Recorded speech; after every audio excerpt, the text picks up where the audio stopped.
เจ้าสบายดีทุกคนที่ยังบ่นอนที่ยังบ่ทันนอนกินข้าวตอนเซ็งๆอยู่คนเดียวก็เลยไลฟ์สด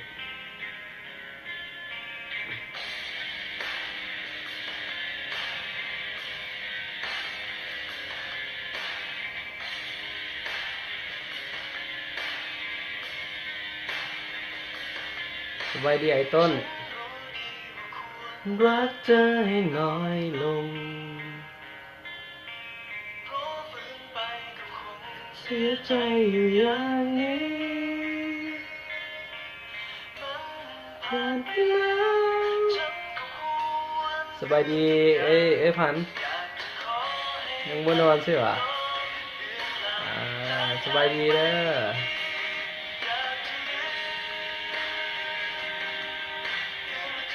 อ๋ออันอยู่คนเดียวนะไอ้เซ็งๆหมู่ส่วนไปลิ้นแต่ว่าบังเอิญรถมันยังเทื่ออ้ายบังเอิญรถมันบ่มีตาก็เลยบ่กล้าออกไปก็เลยว่าลายเอาอ้ายเฮ็ดหยังหั่นอยู่แถวพนทันนี่นะไอ้แถวพนทันแถวใกล้ๆกับคุกพนทันนี่แหละทางหมายเจ็ด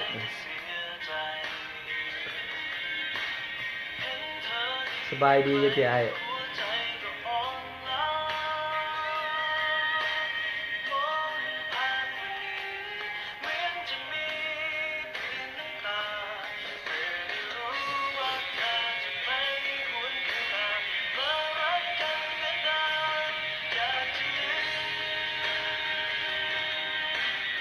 ด้วยสบายดีคำน้อยคำน้อยยังบ่นอนบ่คำน้อยอ๋อ ยังเถื่ออ้ายยังเถื่อยังบ่รวยเถื่อบ่โดนก็สิรวยแหละคิดบวกไว้เอา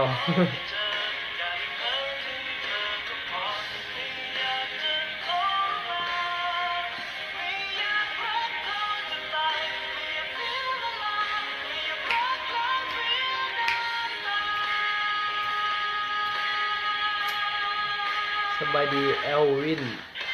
สิวะคำน้อยไปใส่คือบ่ทักบ่ทายแต่คำน้อย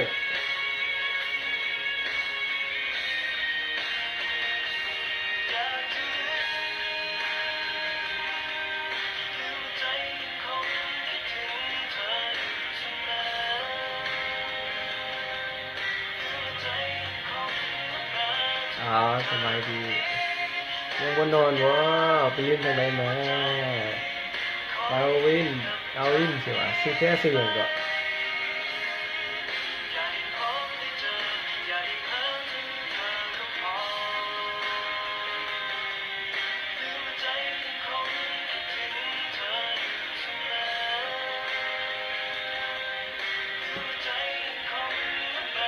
สิสาสิวะ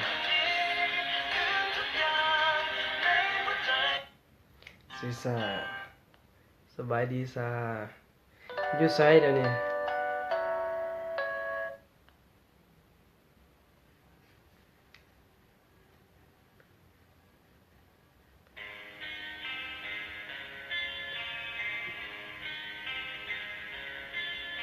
เอ้า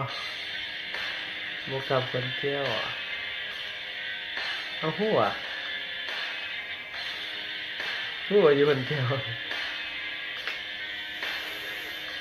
ใกล้จะฮอดปีใหม่พุ่นแหละสิครับตัวเป็นน้องไผก็คือว่าฮู้ว่าเฮาอยู่คนเที่ยว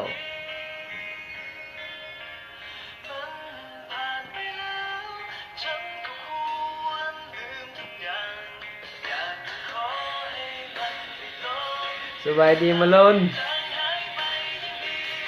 สบายดีนะสาวสาวไหมสบายดีอย่าเฝ้าด่าเด้ออย่าเฝ้าด่าเด้อนะสาว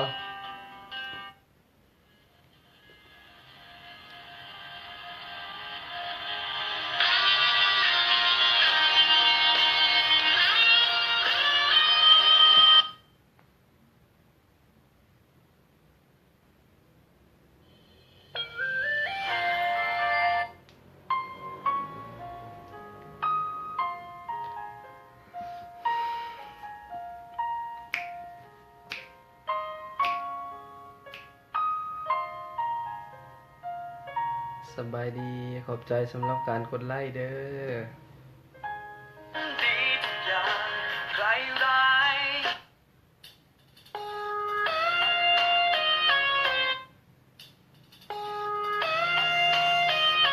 สบายดีปิ้ง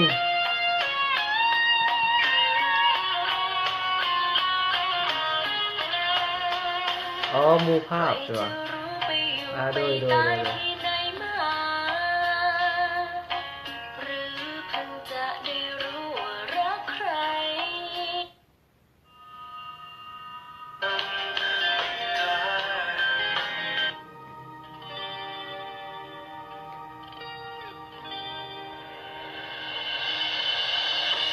เหมือนว่ามีบางอย่างที่ขาดหาย เหมือนว่ามีบางสิ่งที่ฉันยังไม่เข้าใจ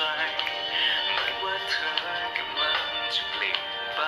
กดไลค์เด้อเหมือนว่าฉันกำลังต้องเสียเธอไปลำพังตัวฉันคงทำไม่ได้ จะฉุดรั้งหัวใจเธอไว้ให้ไปแค่ไหนคงไม่มีความหมายหากหัวใจเธอเปลี่ยนไปแต่เจ็บที่ต้องรู้ว่าเธอต้องไปเจ็บที่ต้องอยู่และคำว่าเสียใจเจ็บที่ต้องรู้ว่าเขาคือคนใหม่เจ็บที่วันนี้เธอรักเขาหมดหัวใจ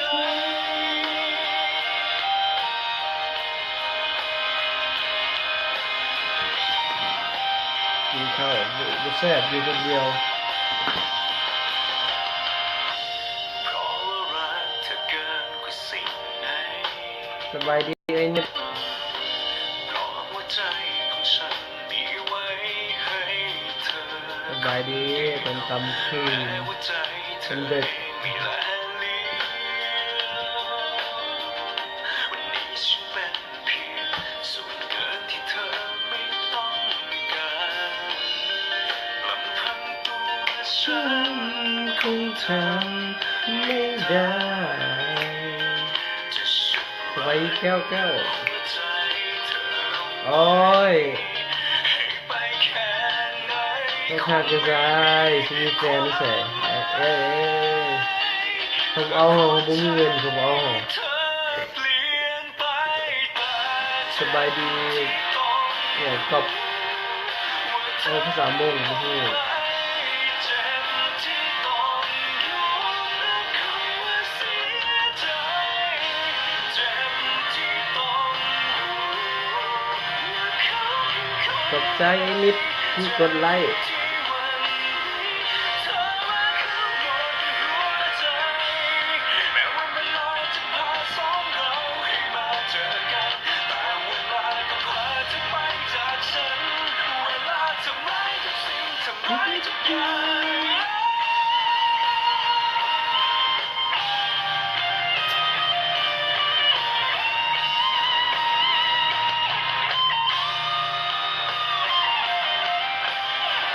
แมนไอ้นิดใส่ได้นี่คนได้ตางระวังมือกับหน้า มือจะแบบนึงหน้าจะสีนึงมันจะเห็นเลย เจ็บที่ ซูมใกล้ ว่าเธอนั้นต้องไปเจ็บที่ต้องยอมรับคำว่าเสียใจเจ็บที่ต้องรู้ว่าเขาคือคนใหม่เจ็บที่วันนี้เธอรักเขาเจ็บที่ต้องรู้ว่าเธอนั้นต้องไป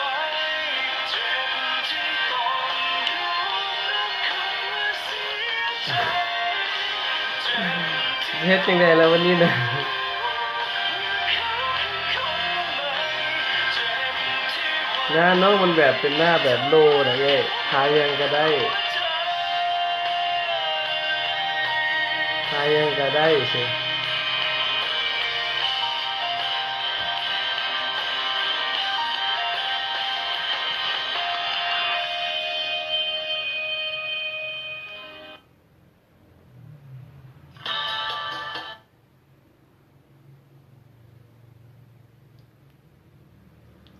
สบายดีนาดา